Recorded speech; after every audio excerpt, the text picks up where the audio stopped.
13 ans après, de nombreuses zones d'ombre demeurent autour de ce crime. Dans le box des accusés, un homme tout juste majeur au moment des faits. Son nom est apparu tardivement dans une enquête aux multiples rebondissements. Franck Grasso, Marine Zamit.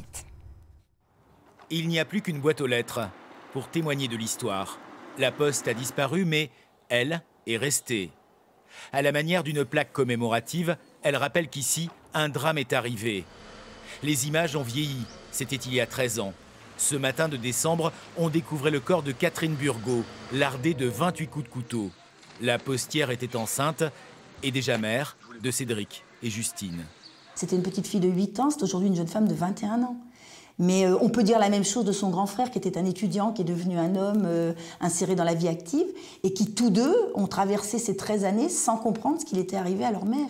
Comme Raymond Burgot ne sait toujours pas ce qui est arrivé à sa fille et pourquoi, effectivement, elle est morte dans ces conditions violentes et atroces. Raymond Burgot, un père obstiné, qui avouait il y a quelques années ne vivre que pour le procès. Il y a tant d'inconnus autour de cette poste. Le César est attribué à Gérald Thomassin dans Le Petit Criminel. L'enquête s'est d'abord dirigée vers une célébrité, Gérald Thomassin, césarisé en 1991. Devenu marginal, le comédien vivait en face de la poste, dans sa grotte, comme il disait. Son comportement, au lendemain du meurtre, devait en faire un coupable idéal. Je l'avais trouvé à genoux sur la tombe toute fraîche de ma fille qui venait d'être enterrée la veille.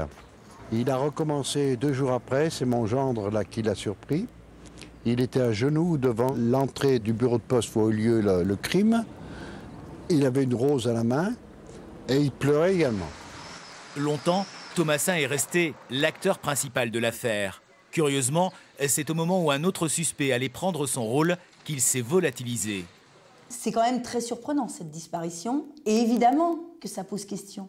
Mais au-delà de ça, le volet Thomassin a été refermé par le juge d'instruction et les parties civiles ont admis qu'on ferme ce volet-là et elles ne souhaitent pas qu'on le rouvre. Car désormais, l'accusé est Mamadou Diallo, un habitant du secteur, confondu par son ADN en 2018. Oui, effectivement, le fait qu'il y ait de l'ADN qui est matché démontre qu'il fait partie de la scène, si je puis dire. Il était bien, le jour des faits, à la poste. Mais cela ne veut pas dire qu'il est coupable.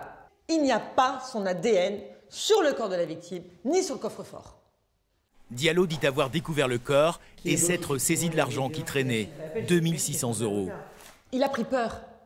Il s'est enfui. Il était jeune. Et il s'est dit, je suis noir, on va penser que c'est moi. Devant les assises de l'Ain, le procès va durer plus d'1 semaine. C'est dire que des questions demeurent encore sans réponse.